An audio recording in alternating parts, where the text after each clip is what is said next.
Shalom les Koulam. On va essayer de développer le sujet de la fête de Hanouka. Bezrat Hashem, un très beau cours avec, si Dieu veut, des beaux chidushim sur le sod des 36 lumières de Hanouka, sans compter les lumières du Shamash, bien sûr, ça fait 44, mais sinon il y a 36 lumières qu'on va allumer dans cette fête de Hanouka, qu'on va le voir, qui correspondent à cette fameuse lumière, l'Or HaGanuz, qui était dans le Gan Eden, dont Adam a profité pendant 36 heures avant, bien sûr, cette chute et cette descente dans ce monde. Et cette lumière, finalement, est restée conservée dans les mondes supérieurs pour être réservée dans l'Olam Haba. Cette lumière, bien entendu, qui est que les tzadikim, dans toutes les générations, à chaque instant, et on sait qu'il y a 36 tzadikim sur lesquels le monde repose. Et cette lumière, bien sûr, on va le voir, qui va se dévoiler à la fin des temps.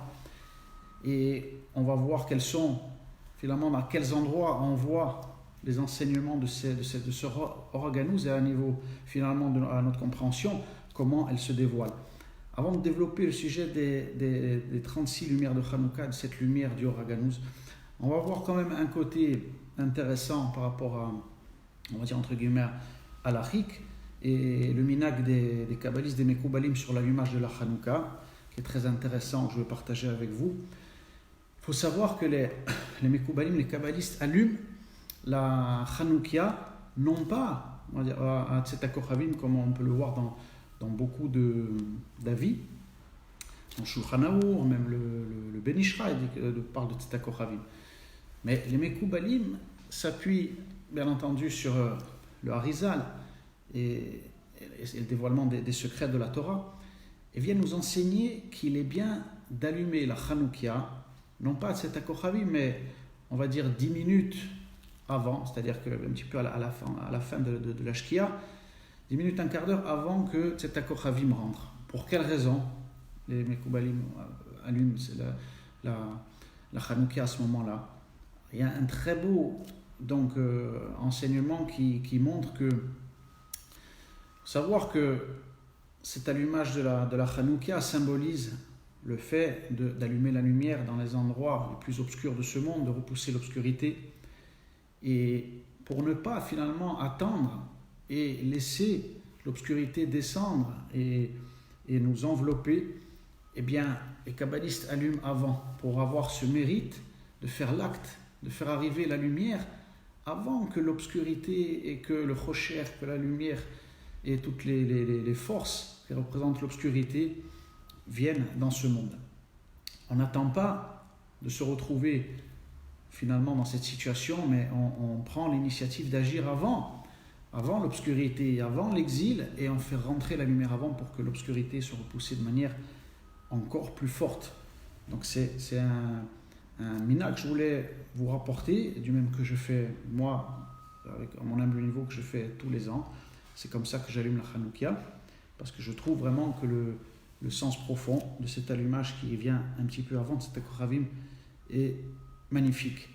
Et il y a, pour toujours continuer sur l'allumage, bien entendu, beaucoup de choses qui sont très belles. Tout d'abord, pourquoi les Mekoubalim aussi nous disent d'allumer à l'entrée de la porte, donc bien entendu en face de la mezouza, et bien entendu la Hanoukia être placée très bas du sol, dit Tefar, parce que justement cette mesure de 10 correspond, comme on va le voir, à un dévoilement de la lumière dans ce monde par les 10 séphirotes. Et il faut savoir qu'on est entouré de mitzvot à ce moment-là, une grande lumière qui fait référence au Mashiach. Le Ben Ish Chai le ramène d'amour aussi, et il dit, on sait que dans la Mida, nous disons un verset pour demander à ce que la venue du Mashiach, du Messie arrive, et on parle de Ish Tzemar, que le Mashiach il a appelé Tzemar. Tzemar, c'est comme une plante qui met du temps à pousser et qui sort de la terre. La notion du Mashiach qui va sortir de la terre. Donc, c'est un processus qui prend du temps. Mais dans cet allumage de la Hanoukia, on a entouré, et donc les rochers Tevot, c'est-à-dire que les 3 premières lettres du mot Tzemar font référence à cet allumage à côté de la porte. Le Tzadik fait référence au tzitzit que l'on porte sur soi, qui représente bien entendu la lumière des 613 commandements de la Torah. Le même qui est bien entendu la lettre même de la mezouza, et la dernière lettre, le chet, qui fait référence à la Chanoukia. Tzemar, donc nous sommes entourés de cette lumière Ratachem qui va faire venir le Mashiach. C'est pour ça que les Mekoubalim mettent toujours bien entendu la Chanoukia à l'entrée tout de suite, à l'entrée de la maison. Donc c'est la mezouza bien entendu est à droite, la Chanoukia juste en face à gauche. Et donc on est entouré de mitzvot à ce moment-là.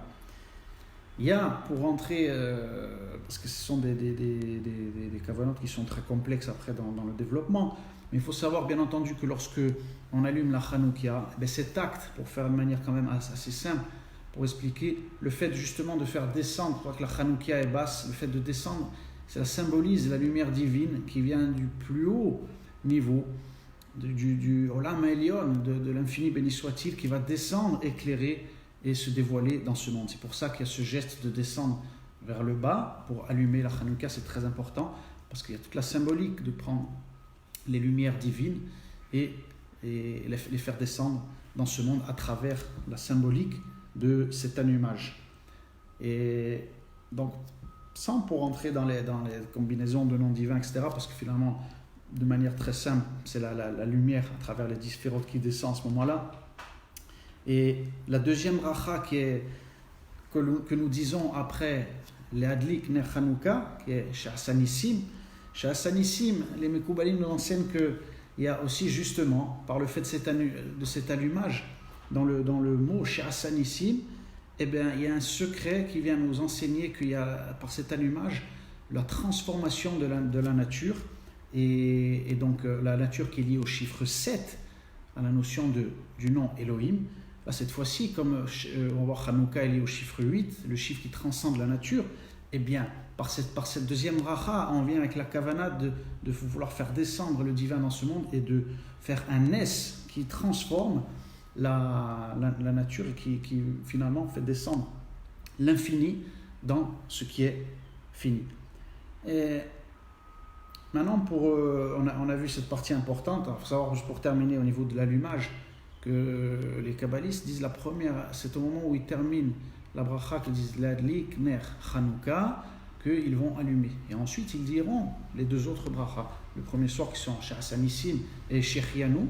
Après, chacun, bien entendu, selon ce qui suit, Shulchan Aruch, le Rav Ovadia ou d'autres, tout le monde a sur qui s'appuyer, bien évidemment. Moi, je voulais partager avec vous ces enseignements. Je trouve qu'ils sont bien de se préparer avant la fête et les connaître. Maintenant, pour arriver au sujet le plus beau de cette fête, qui est finalement ces 36 lumières qu'on allume pendant toute la fête, sans compter bien sûr la lumière du Shamash, parce que c'est 44, mais sans toutes les autres lumières de tous les soirs par les 8 jours, correspondent à 36. Nous allons allumer 36 lumières.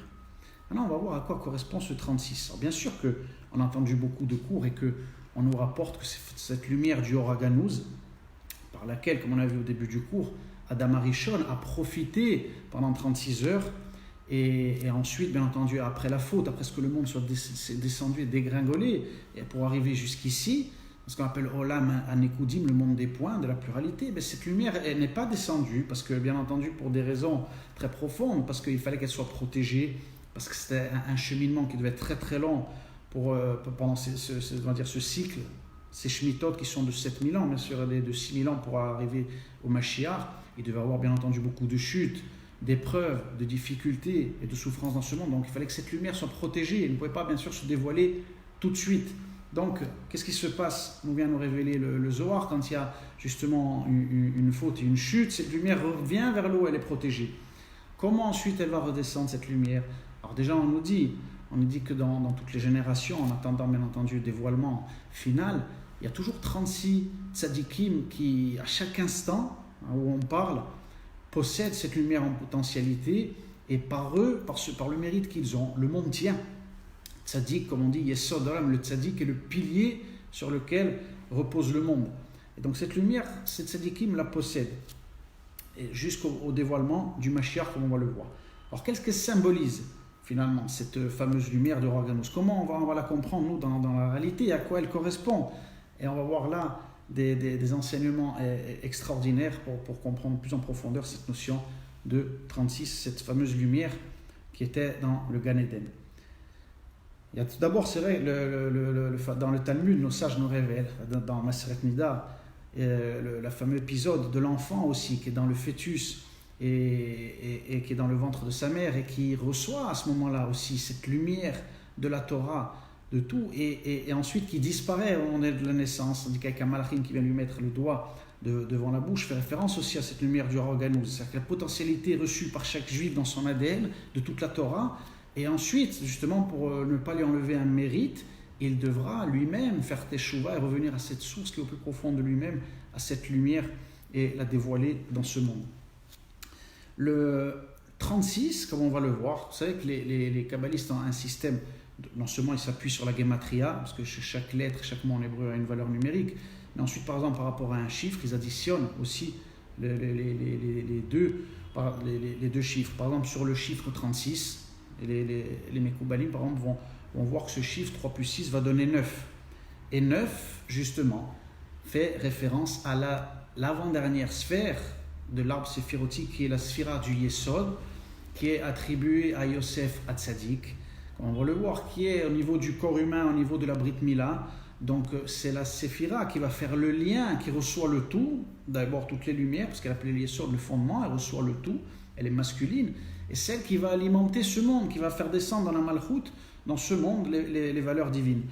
Et cet acte que l'on fait à travers l'allumage de Hanouka, de faire descendre à travers, bien entendu, ces 8 jours, la lumière de l'infini dans ce monde, parce que justement, on pense toujours à ce degré de Yosef Hatzadik qui est lié à ces 36 lumières, comme on va le voir, et à la Brit Mila, le chiffre 8 aussi qui apparaît, puisque il y a 8 jours d'allumage, et ces 8 jours correspondent aussi, bien entendu, en parallèle à la Brit Mila qui est fait le 8e jour pour chaque enfant juif, bien évidemment, qui est le secret de l'alliance entre Akadosh Baruch Hu et le peuple d'Israël pour faire descendre la lumière divine dans ce monde. Et c'est pour cela que la Brit Mila se fait le 8e jour. C'est un secret qui permet à l'infini de descendre dans ce monde fini.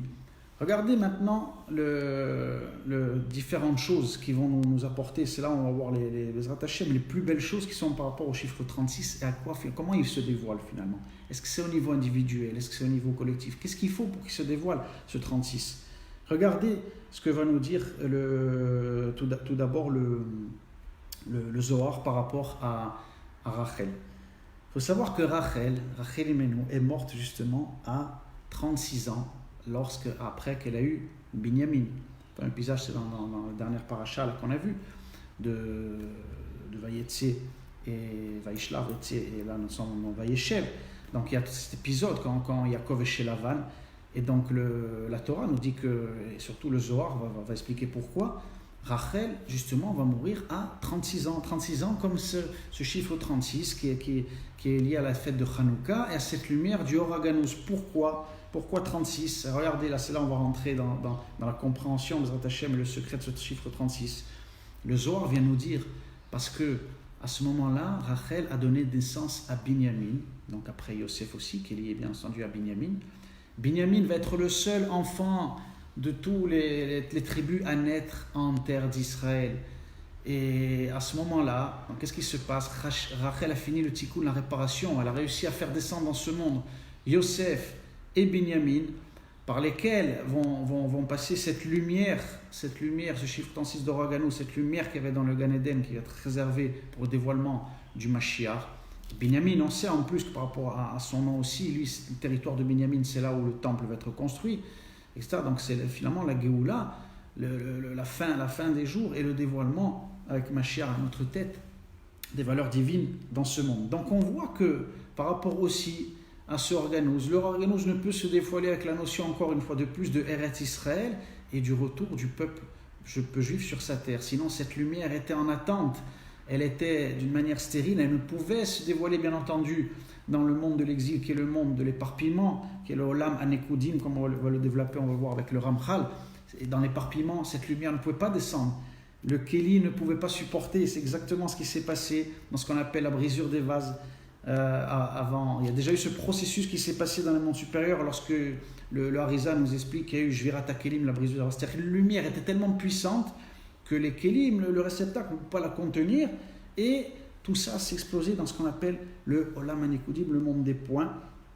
Et donc cette lumière, étant donné qu'elle ne pouvait pas descendre, il y a une protection, bien entendu, elle est restée à un état supérieur avant que par toute l'histoire et par tout ce processus on soit capable de former enfin ce kéli, ce réceptacle qui s'appelle le peuple d'Israël dans son entièreté, dans sa shlemout sur la terre d'Israël, qui est aussi finalement l'élément fondamental qui permet cette réalisation pour que cette fameuse lumière puisse enfin se dévoiler.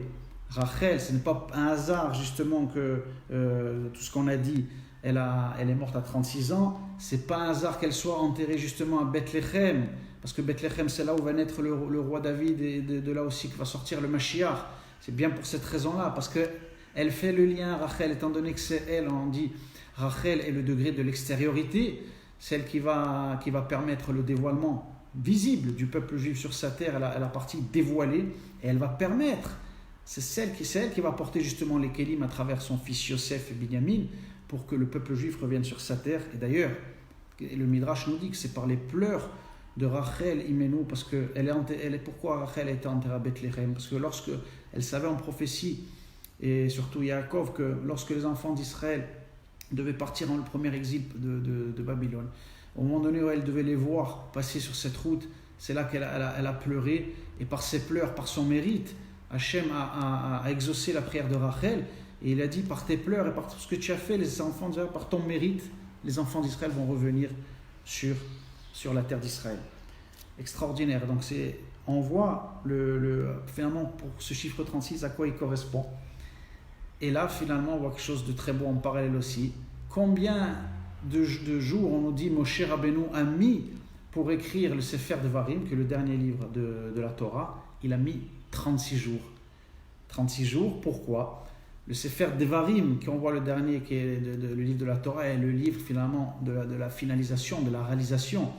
C'est le livre qui traite de l'entrée des enfants en Eretz Israël, c'est les dernières recommandations de Moshe avant que le peuple juif rentre sur la terre d'Israël.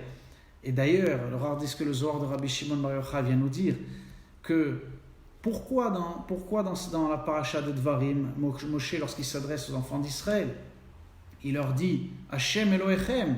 Tous les commentateurs se posent la question, pourquoi il ne dit pas Hashem Elohenu? Pourquoi lui il s'exclut dedans? Lui, le plus grand de tous les grands maîtres qui nous a donné la Torah, n'aurait pas le même Dieu que nous.